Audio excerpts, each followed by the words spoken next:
Welcome. There we go. Okay. Welcome, everyone. It is lovely to see so many folks on the call. And I think I spotted a few folks who, when they came on with their screens, looked like they might have been in classrooms as well. So I am currently in my classroom during my prep period. And so I'm just excited to be with all of you today. I am recognizing, so this is just a thing that will be fascinating for me to just make sure I'm seeing your questions. I think I have all the questions I can get from the Whova, but also if you're typing into the Zoom chat, that is what I have mostly open, but I will try to be answering and seeing questions in both spaces. But what I wanted to do today is to open it up with just some sort of an opening question before I jump into my work. I'd like to make this interactive. I'm a teacher, and so me talking for is not what I'd like to do. And so I wanted to start off before we jump in with a question, thinking about our immigrant origin students, origin or the children of immigrants. And thinking about the strengths that they bring to our classrooms, to our communities. Our students bring so many different strengths to our classrooms and communities. And I'd like you to think about those that we might traditionally think about as academic strengths, but also those we might not necessarily first think of as academic strengths, but are clearly going to be impacting our students' success both in and out of the classroom. And so I would love for everyone to just take a quiet moment to be centering that and thinking about that. And then in, say, 1 minute after we've had some time to think, adding that into the Zoom chat. So I'll give everyone a moment to just think quietly before we begin.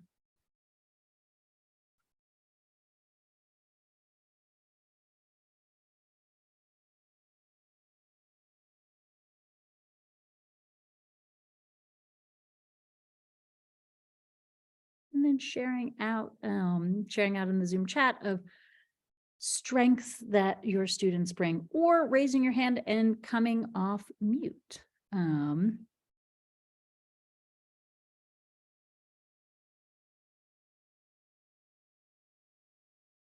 Excellent. I'm seeing resilience.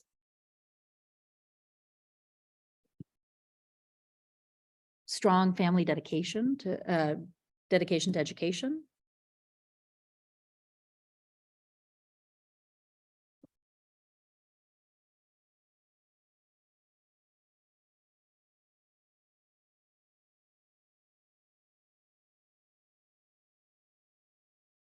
Give folks another minute or two to just share some thoughts and comments.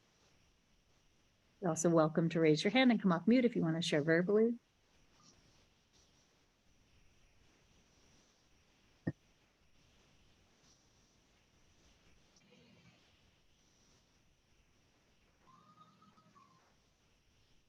Resilience.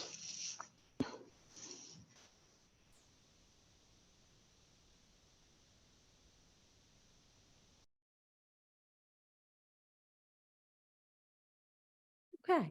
I hope more folks will add to the chat as we go on. Sure. This is nice. Someone, nope. Okay. You're welcome to add to it. I think I see people adding already. So resilience, compassion, empathy, prior knowledge, multiculturalism, other languages. Excellent. They all sort of came in a burst for me. Resilience, drive, unique life experiences, dedication, eagerness. Excellent. Okay. Seeing so many examples of strengths. Thank you all for sharing those out. It's something that I always like to center in my work and to think about the strengths of our immigrant origin students, because I think often and historically, and sometimes too in the present day, those strengths are not recognized and not invested in. So really trying to center those strengths of our students. My name is Jessica Lander. I'm excited to spend the next hour or so with you. My hope for the next hour is to dive a little bit more into understanding belonging, specifically for students who are immigrant origin, exploring practices that cultivate that belonging, and then also creating connections, creating opportunities for you to learn from each other and learn from young people as well. This is my classroom. Usually when I show this picture, I'm not actually physically sitting in my classroom. So this is my classroom. It's the same rug. And these are my students. And I have the honor and the joy of teaching recent immigrant and refugee students from more than 30 countries, from Colombia to the Democratic Republic of the Congo to Cambodia.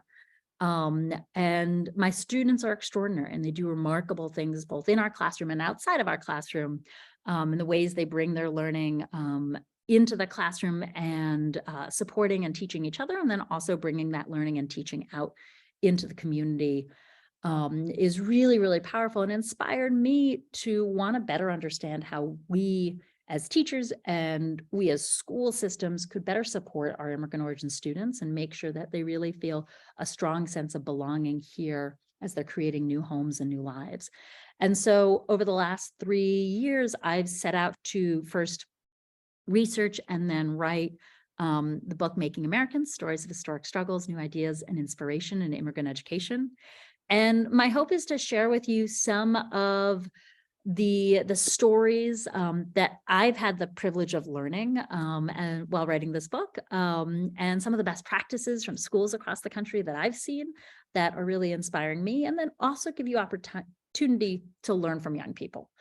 But starting off and centering it in my classroom this is where I was inspired to go do this work, and to learn about how we could together be reimagining immigrant education. And it was seeing the powerful work my own students did, both in our classroom, the ways they support each other's learning, the ways they're pushing themselves to grow, and also the ways they bring their learning out into the community.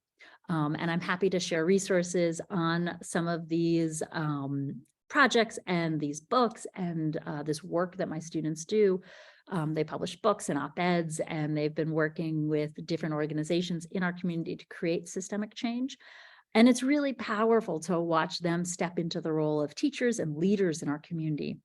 And that's really driven me to think about how do we better support them, because that's both nourishing them and setting them up for success, and it's nourishing and setting our communities up for success. And so as we get started, I just wanted to get a few definitions out there. So I've been using the word and term immigrant origin, which is probably familiar to many of you, but if it's not, I mean students who are immigrants or the children of immigrants. Today in our schools, 1 in 4 students are immigrant origin. So today in our schools, 1 in 4 students are immigrants or the children of immigrants. And I'm generally going to be thinking about and talking about, and have been for the last 3 years, thinking about what does it to be country, new life. Schools have full belonging. And so we're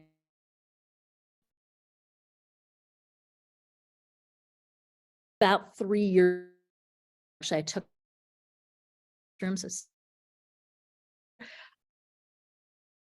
took a year. I set out to learn from extraordinary and program together.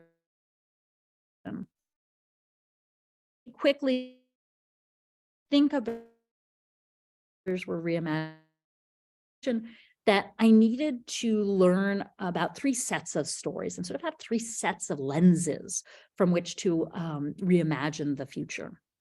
The first are stories of the past.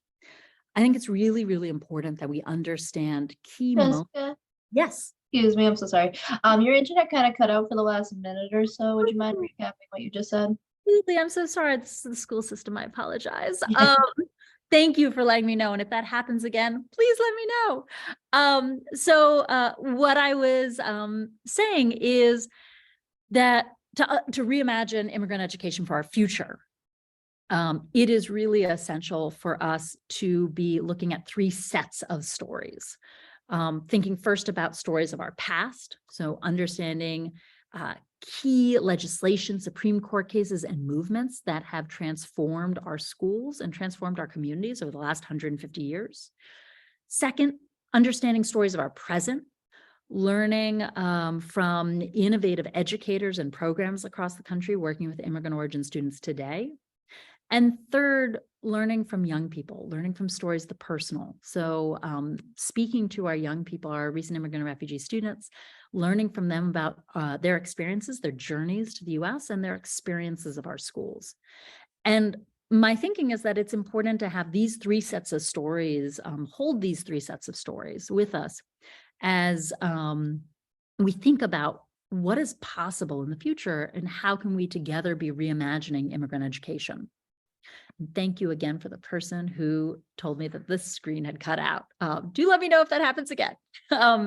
So as I was starting to explore these stories, I started traveling across the country, sitting in the classrooms of others, which as a teacher, I know there are many teachers on the call, it was just so exhilarating because teaching, as many of you likely know too, can be so isolating. We so rarely have time to learn from and sit in the classrooms of others down the hall from us, let alone in other schools nearby, let alone in schools across the country. And so to have that opportunity to sit in the classrooms of others just as a teacher, and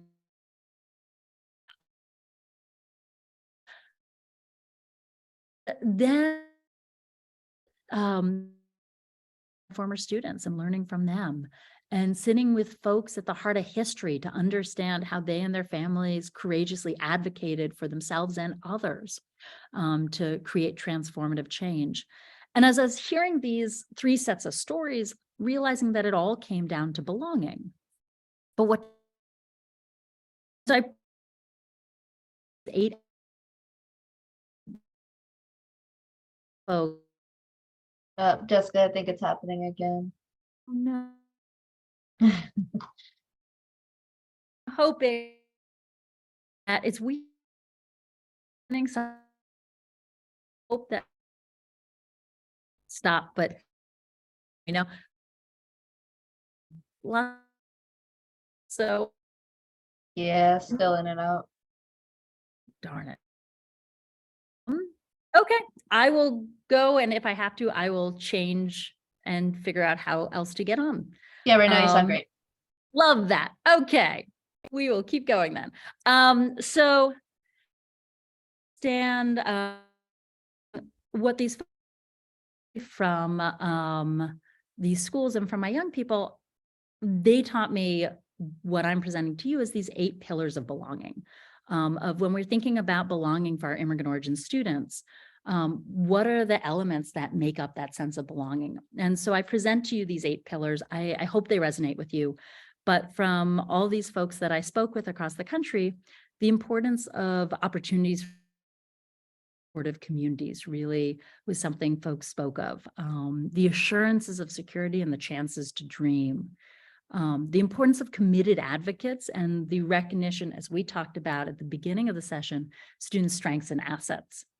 The acceptance for who students are and where they come from. And finally, opportunities for students to be developing their voices and for valuing those voices. And so what I have been working on over the last 3 years is exploring how do schools think about belonging, how do schools nurture that strong sense of belonging, and thinking about that sense of belonging framed around these 8 pillars, and thinking about the ways that we can be supporting students in all these different ways that both support them.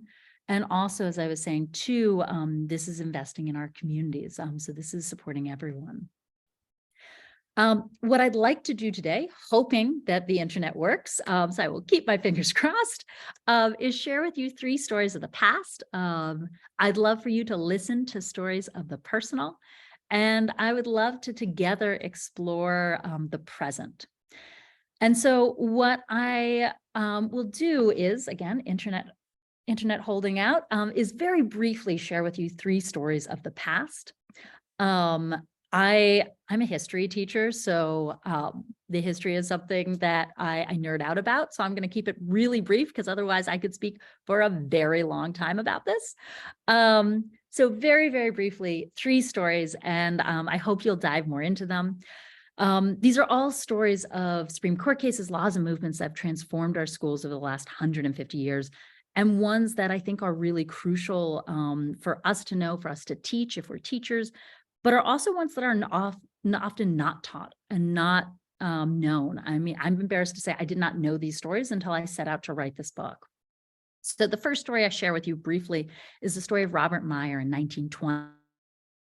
Teacher in a one-room schoolhouse in rural Nebraska, who on a May morning in 1920 is teaching his class the Bible in German during recess. And for doing this, he is arrested.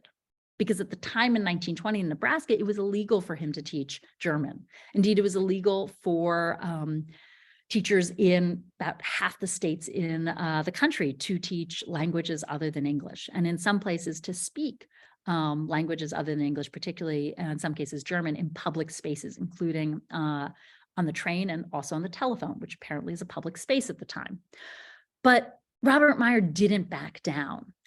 He takes his case up through the court system, and he takes it all the way up to the Supreme Court in 1923.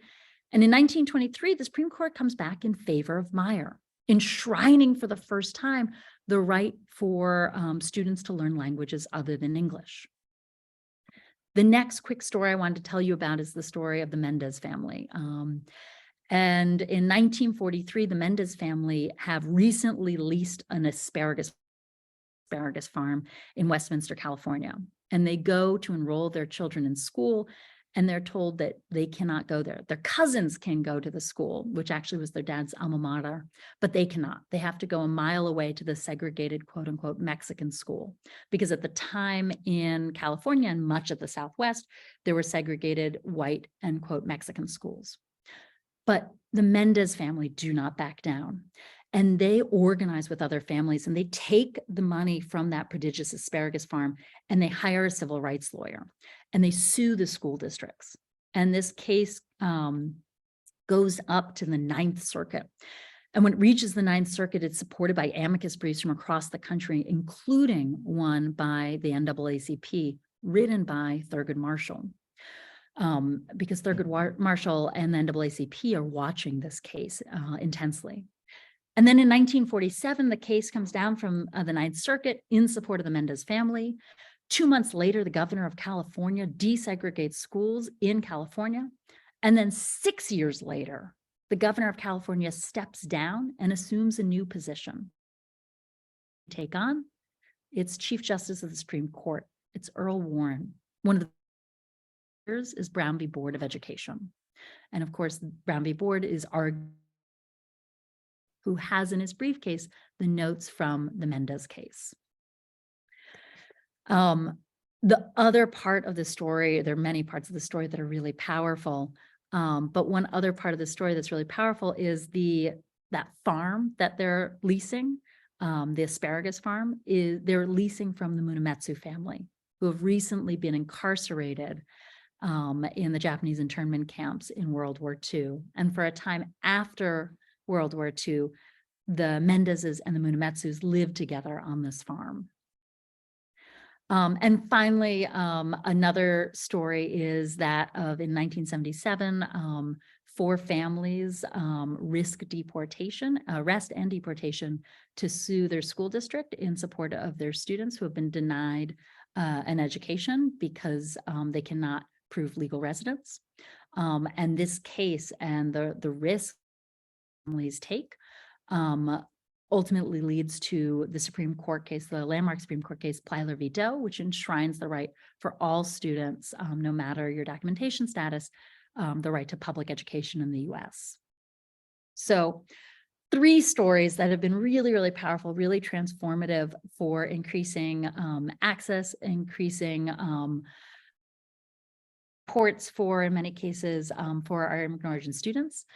And just thinking about the stories, but also really for me, throughout researching and learning about these stories, the heart of these stories are individual people, and these are really stories of courageous individuals and the impact they have on history.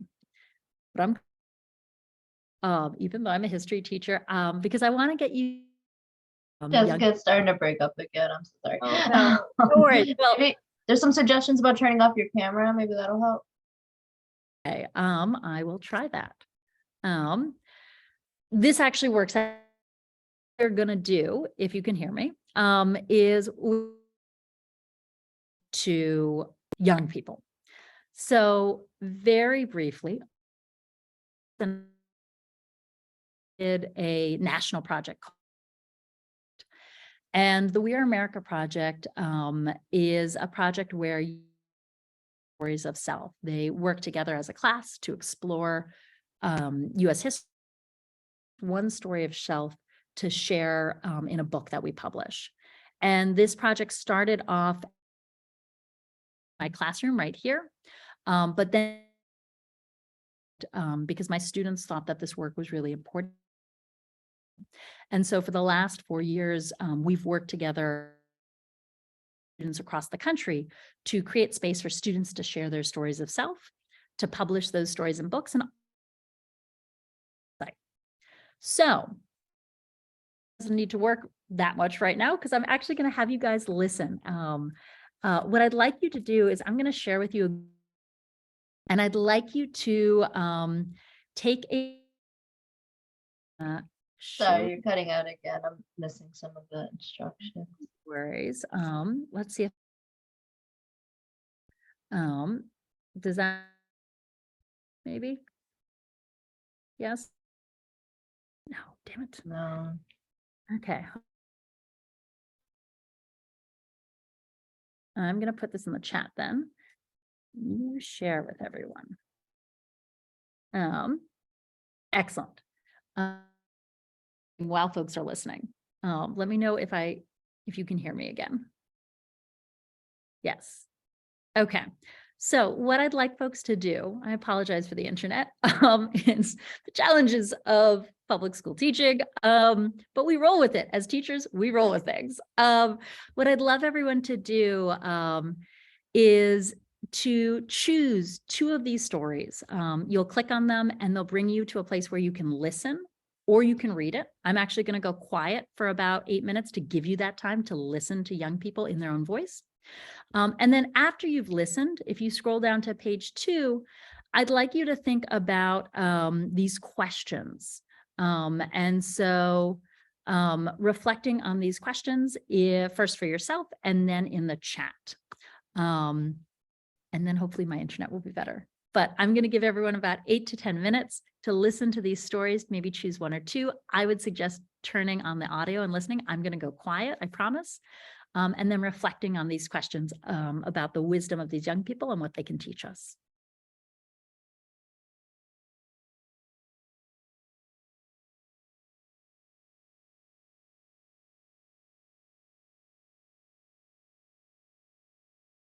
Okay, we are coming back together and I have switched computers and networks. So we're going to hope, fingers crossed, that that works. You know, we are flexible. We are teachers. So that is my hope that it works. I'm seeing folks starting to respond in the chat and I really appreciate it.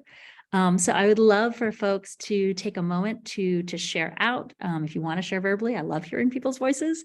What are some of the student strengths that stand out to you in these stories? What connections do you see between these stories? What connections do you see between these stories and your work, or possibly parts of your own story? How do these stories extend your thinking or challenge your thinking? What do you wonder? What questions do you have? You don't have to clearly respond to all of these questions, but just choosing one to respond to. And I seeing folks share in the chat, responding to each other. And so I really appreciate it. I did see someone ask, can you share these? Absolutely. And so the website has now more than 500 stories of young people, both recent immigrants and students whose families have been here for multiple generations. And from students from all across the country. So if you would like to use these stories in your classrooms with your colleagues, we really, really encourage you to. We also have teaching resources. And so there are some question prompts, including this conversation guide and thinking guide that our partner Reimagining Migration created for us. And those sit on our website as well. A huge shout out to one of my former students, Kat, who built our website. I don't know how she does it. It is a magical thing. She graduated from MIT last week. And I don't know how she makes this website, but it is a young person who has built out our entire website. And it's young people who mentor teachers across the country for the last 4 years who are part of our cohort. Each year, we have about 25 teachers who we collaborate with, and then they in turn write books with their students and then share those stories on our website. So actually, the website, the library on our website is growing in the next couple of weeks as our fellows finish out the year and upload their student stories from this year. And on that, before I forget and before we move on, if any of you are interested, I'm sharing in the link in the chat. We just launched the application for the 5th cohort of We Are America Teaching Fellows. And so if this is something that you're interested in, or if you have a colleague, again, this is for teachers who teach recent immigrant and refugee students, but also teachers who teach students who've been in the country or families have been in the country for many generations, either one. So I throw that out there for you. The application is in that document. It talks about the We Are America Fellows program.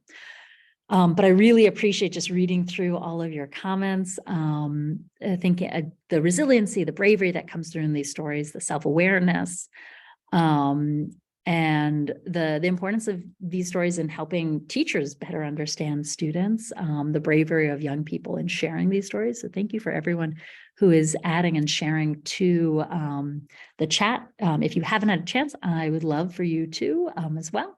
In the interest of time, though, please keep adding. And I am going to also share a little bit about the present now that I have internet working.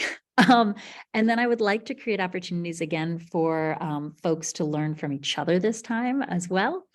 So just very briefly, I had the opportunity to travel around the country, as I mentioned, visiting schools that are doing innovative work with immigrant origin students. And I wanted to very briefly tell you about 3 such schools, and I hope you'll learn more about them. One of them is Leah Jolke's classroom in North Dakota. And what Leah Jolke, she also teaches recent immigrant and refugees, but also was seeing a divide between and an othering between her newcomer students and her students who had been in the country or families have been in the country for many generations. And so she created a class called the partnership class where she paired essentially new Dakotans and old Dakotans. And in so many different ways, creating opportunities for students to share stories, sort of similar to the stories that you just listened to, share stories with each other, step into each other's shoes, and then also teach each other, but then co-teach and bring that teaching out into the community. And so going to middle schools and elementary schools and presenting at college programs to have these students be teaching together, learning from each other, and then co-teaching. And so the ways in which she is tapping student strength, affirming student stories, and building opportunities for students who are often in schools, too often in schools, not in collaboration with each other, maybe not in friendship with each other, and maybe feeling very othered from each other, building those bridges and connections. So that's Leah Jolke's work in North Dakota. An example from a school that I found really inspiring was in Decatur, Georgia, right outside Atlanta. And the Global Village Project is the only school in the United States that is devoted to refugee girls who've spent a long time out of school. Right now in the US, if you are 16 years old, you've perhaps never had a chance at academic formal schooling, and you arrive in the US, you're going to likely be put in 10th or 11th grade. Good luck. That's not a winning strategy.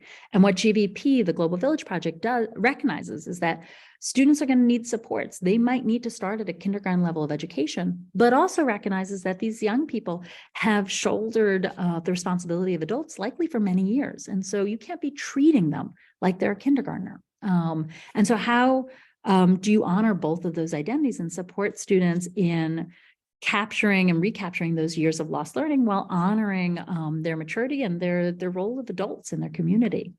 And the school does really powerful work in bringing in local mentors who meet one-on-one with students every single day. and supporting students and creating a program that is tailored to every single student. It's a very small school. It's just for refugee girls who've spent a long time out of school. But in helping each student, and it's a program where students, as they gain knowledge, can move through what we might call grades in less than a year. But maybe they're moving faster in math than in science. And so it's very much tailored to each of these young women, and it's tapping in to the local community to bring in mentors, both in the classroom and as they're learning, and then also mentorship programs as they then transition out into high school and to college. And then finally, at a district level, Myra Hayes and her team in Guilford, North Carolina, Guilford County, have done just really extraordinary work in reimagining literacy for an entire district. So she has a district, she's supporting teachers across 126 schools. And when I was at a high school visiting and looking at their work, I was seeing high school students new to the country examining the following sentence. On an autumn night in 1607, a furtive group of men, women, and children set off in a relay of small boats from the English village of Scrooby in pursuit of the immigrant's oldest dream, a fresh start in another country. And someone on Myra's team told me that if I'd come 3 years earlier, I would see students looking at this sentence. Chimpanzees are eating bananas, bananas are yellow.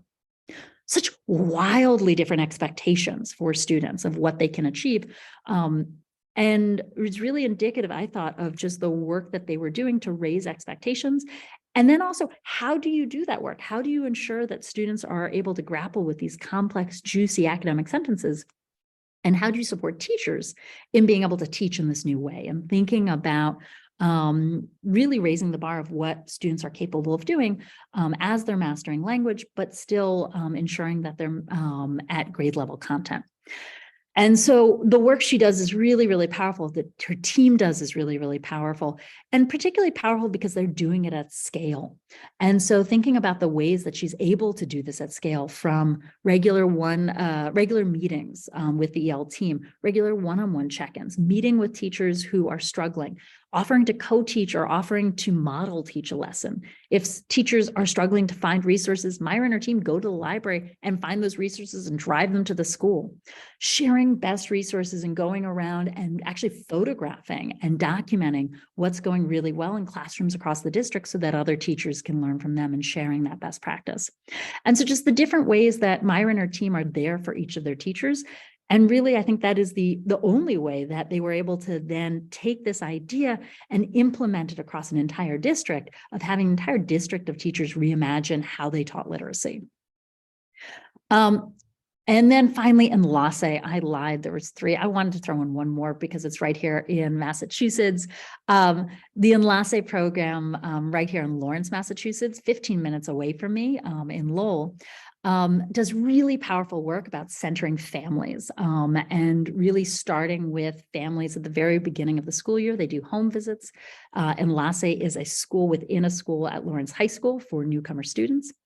And the school year starts in the home, not the classroom. And it starts with not rules and regulations, but teachers come with questions to families. What are your hopes and dreams for your kid? And really building a partnership from day one of honoring and seeing families as equal partners in the work of supporting young people, particularly immigrant origin young people, and also seeing the ways that the school can be a connector for their families, as families too are building new homes and new lives here. And so what are the roles that schools can play in helping to connect families, but really seeing families as assets, seeing families as partners in this work. And so I've been really excited by the work that Enlace right here in Massachusetts has done to center family engagement and family partnership. So we are coming close to the end of time, and I wanted to create an opportunity for folks to share best practices that you all are doing with each other. And so this can be sort of a living document where you can add to it later if you want. You can add to it now if you want, but I also wanted to create some time for questions. But what I did is I created a Padlet, and I'm going to share that Padlet now in the chat. There you go. And what I'd love for you to do is, I think the only way we best learn from each other is There we go. Learn from each other is by sharing more with each other, creating more ways to collaborate, to connect. I think one thing that I found that really struck me over the last 3 years of traveling across the country and learning from others is there are not enough opportunities to learn from others. I mean, I just told you about Enlace here. Enlace is 15 minutes away from me. And I did not know about the program until I set out to write this book. And just thinking about all I could have learned if I had known about them earlier on in my teaching career. And so thinking about the ways that we can learn from each other is something that I'm really invested in, something that I'm working on now more and more.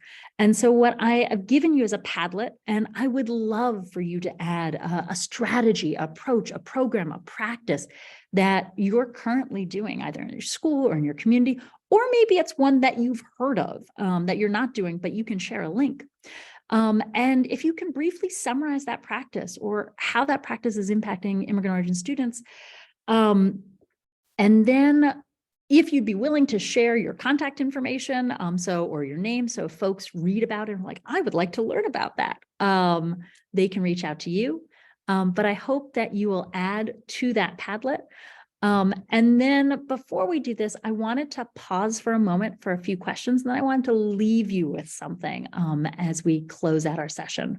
But creating space for some questions, if you have them, and you can just throw them into the chat.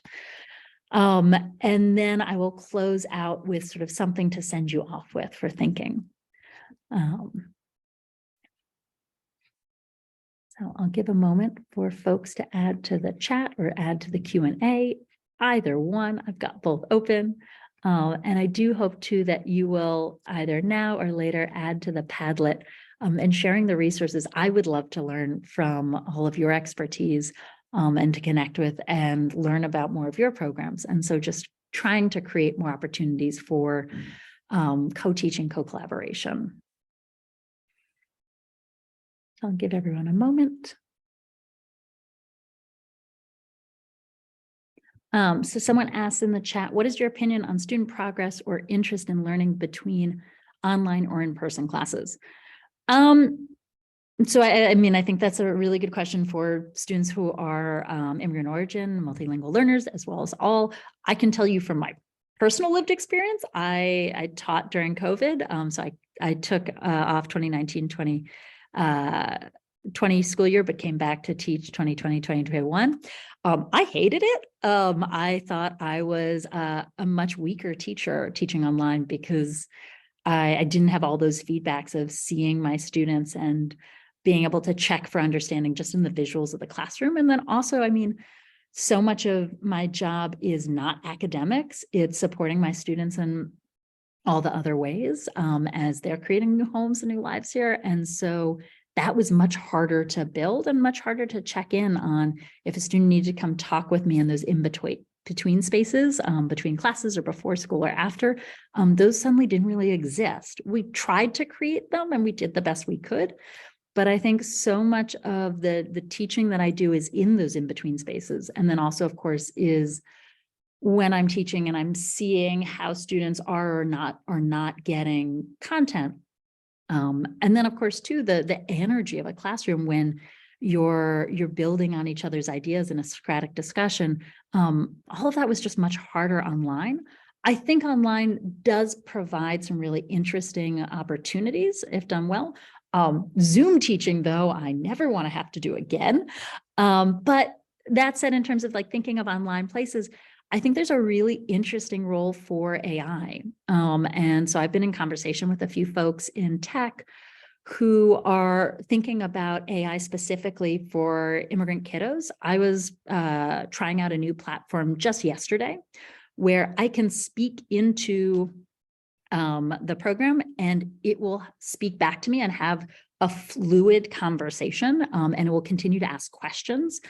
And that was really, and like in-depth conversation. I was like asking about a TV show and it was asking me specifically about different characters and like knew about the characters because it's AI. And so it's reading a lot of data. And what's powerful about that is I think one of the things my students as new to the country are sometimes more shy about is practicing speaking. And so I could see a role for that being really powerful as a way to practice speaking and lowering the barrier for stress that it might be if you're practicing in front of your classmates. So those are some of my takes on online versus in person, but also some of the ideas around AI. But yeah, no, I never want to go back to COVID online teaching. It's a great question. I don't know if there's like one more question before we close stuff out, because I want to leave you with one more thing. But if anyone has another question, thank you so much, Samantha, for your question. And that's awesome that you love online teaching. That's great. I mean, there different strategies work for different folks. I just know I felt like not as good of a teacher being in the online space, but that's also partially how I teach, and that will be different for different folks. And I think there are great benefits to online teaching as well. So strategies for both. Any other questions in the chat before I sort of share out our last thoughts before the end of the session, because I want to make sure we are ending on time.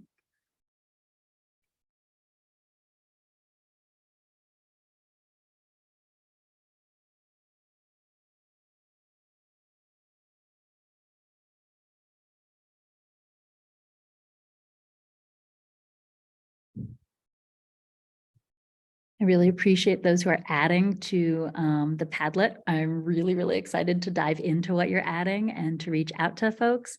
And so I hope that folks will take that link and add to it later if you didn't have a chance already.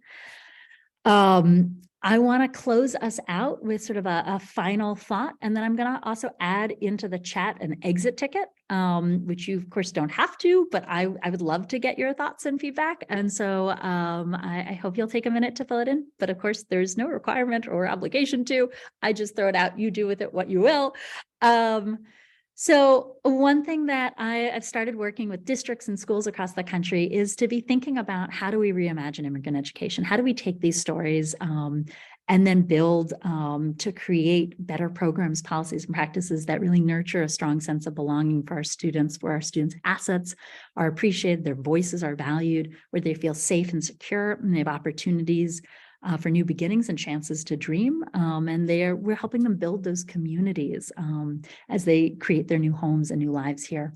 So one sort of, it's not homework, I'm a teacher, but it's not homework, but one sort of set of questions I'll leave you with, and I hope it resonates with you, is thinking about those 8 pillars of belonging. If you were to choose one of those, what is an idea for a strategy, approach, a program, or practice that you could implement, that you're not yet, but that you think would be powerful to? And then once you have that idea, what would be the first 2 concrete steps to take that idea and start turning into action? That concrete step could be like an email, or mapping something out on a whiteboard, or writing something in a Google Doc. It doesn't have to be huge, but what would be those concrete steps? And then finally, who are 2 collaborators who could help you implement that strategy, who has those skills, this knowledge that can help support that work? So I would love for you to think about this work that you could do in thinking about what is one approach, one practice, one policy, one program that you could be working on that might address one of these pillars. Of course, you don't have to, but I leave you with this sort of as we close out. I want to thank you all for joining me, and thank you for being really patient with the tech issues. I appreciate it with so many teachers on the call. You sort of get it. You just like, you got to go with the flow. But I really, really appreciate all the work all of you do. Thank you so much. And I hope you'll reach out. I hope you'll collaborate. I'd love to learn from all of you. So I hope you'll stay in touch. I see notes from the chat about sharing some resources. I will, if you remain in the chat, I will throw in one more resource for everyone. I just have to go grab it, but I will. That shares a little bit more about my work. So I will throw that in the chat for folks. And then otherwise, I just want to thank you all for joining today. I hope you have a wonderful day. I'm off to graduation. My students all graduate. We have about 800 seniors graduating in about 3 hours. So I'm off to graduation, but thank you all for joining us today.